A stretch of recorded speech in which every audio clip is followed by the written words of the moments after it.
Eddies and jellyfish, wombos of all sizes, welcome back to A.S.K's videos. Man, it's been a while since my last super review, hasn't it? And that was just my Halloween special. So apparently you guys want me to review Ed, Ed and Eddy. Well, who am I to stand in the way of a fanbase and their desires? Here's the review of the first episode of Ed, Ed and Eddy, the Ed-Touchables, to find out if this show is worthy of another watch. Before we jump into it, thanks so much for the tremendous support on my last video on SpongeBob's 20th anniversary. It's been crazy, and if you haven't seen that video yet, there's a link in the description and a card above. Also, follow me on Twitter at Mr. A.S.K. Let's jump into it.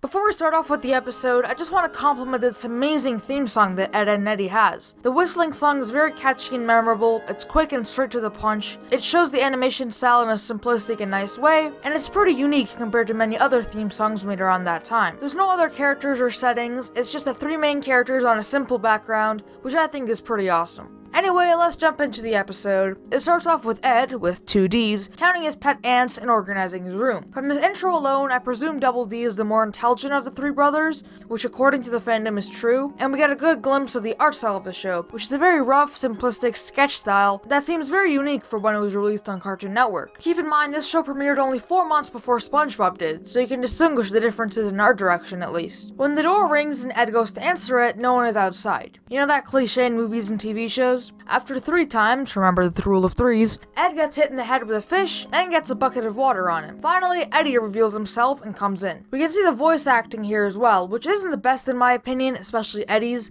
but I guess I have to get used to the show before I can judge that aspect. I also just realized that this show uses that animation effect where every couple frames or so, each character's outline switches to a slightly different outline to always keep it moving. I don't know, I've seen some YouTubers do this, but I never realized the significance for why until now. Unlike shows like Fairly Odd Parents or Teen Titans Go, this show is very slow moving, which means some characters have to stand still until another character is done talking. So the animators added the switched animation thing to make it look less like a cartoon. Maybe I'm wrong and that's just a style, but either way I think it fits well in this type of show. Also, dab. Ed cleans up Eddy and gives him slippers to come into his room, as Eddy is a lot more carefree than Ed. Honestly, watching this, I relate a lot more to Ed. I guess that explains a lot. Anyway, then we see that Ed has lost his magnifying glass, which makes him crazy, until Eddy hits him across the head with his bed, and they run for Ed, with only 1 D. Again, cartoon logic with the bed lifting, but I feel like this entire third of the episode has been filler. And I'm not sure if the entire show is like this, but again, I don't want to always give it the benefit of the doubt, because as a critic, it's my job to say what's wrong with something. Anyway, as they go for Ed, I'm starting to realize just how special this show's animation is. Seriously, this show deserves an award for the amount of originality and uniqueness in its art style and animation.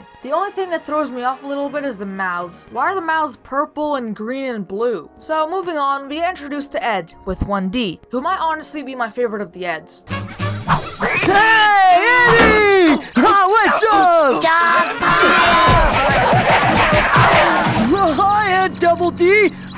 You guys make me laugh! As we also get introduced to his spoiled brat sister, Sarah. Apparently Sarah lost her doll, which leads Eddy, who seems to be a lot more the leader in the group, to believe there's a thief on the loose who's taking everyone's stuff. Later, Eddy goes in the streets and tells everyone he's going to catch the serial toucher. This guy, who by the way has the most run-of-the-mill voice imaginable, says he'd pay money to see that. Eddy, being as cheap as he's depicted to be, comes up with a plan to catch the serial toucher. Again, the episode's picking up from here. They set up Ed with 1 D in a chair with a sign that says "Don't touch me." Very inconspicuous there, guys. As this kid named Johnny, 2x4, who's friends with a plank, so adorable, comes and touches Ed. Eddy and Double D come out and they chase Johnny. The running scene is one of my favorites in the episode because of the way it was just made. Just so creative. He's getting away!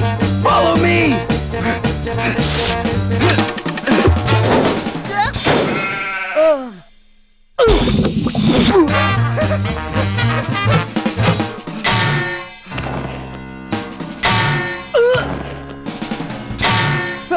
They tie up Johnny and Plank, which was very funny, and interrogate them. Obviously, the Plank can't talk, but they eventually make Johnny say he did it, after they drip water on Plank. For 45 seconds! And Eddy gets his money from the kids who said they would before. Then it's revealed that Double D's magnifying glass and Sarah's doll weren't stolen, and were just lost, and Eddy is still happy to get his money. I think Johnny is like Brainy in Hey Arnold. Just a side character everyone likes who's really funny. The Eds get some candy, and the episode ends with Johnny slamming into the Eds, causing them to chase their candies across the screen.